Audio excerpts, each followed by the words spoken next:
The campaigning, you had said several times that the ATM would be the party in government, that you were to get 2 million votes, I think was the figure that you said. None of that seems to have happened from what I can see. Well, the scoreboard here is not even halfway through. So I think you're a bit early for your conclusive remarks. So I think maybe you're just ahead of your time. You can't come at halfway mark and make the kind of statement. Wait for the full course, then you can ask that statement. I mean, right now, there's at least another 10 million odd votes that have not come in. So how can you make this statement? Who knows that in that 10 million, how much have I got? So you're expecting something to change? Indeed, it will definitely change. There's no doubt about it. It will certainly change. So that what you see here is just a sample of what has already come in. So a good 50% of it is still not even on the board. All right, you're going to go through the legal challenge. We heard you speaking earlier. We did carry that live on the SABC. We have spoken to some of your people during the course of the last few days.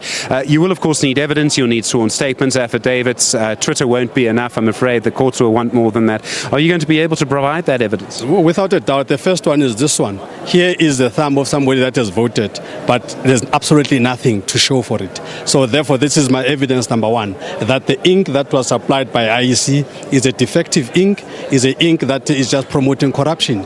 A lot of people that are in this situation, they voted elsewhere. So we're sitting now with bogus votes. We're sitting here with a scoreboard that is not reflecting the will of South Africa. This scoreboard here is an outcome of a manufactured process.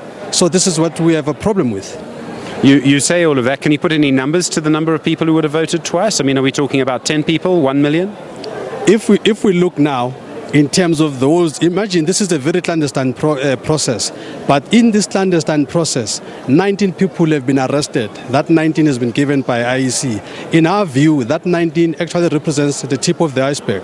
If you look at the Section 24 forms that have been signed by those that are voting on foreign stations, it's a clearest indication that there's a lot of shenanigans that was happening.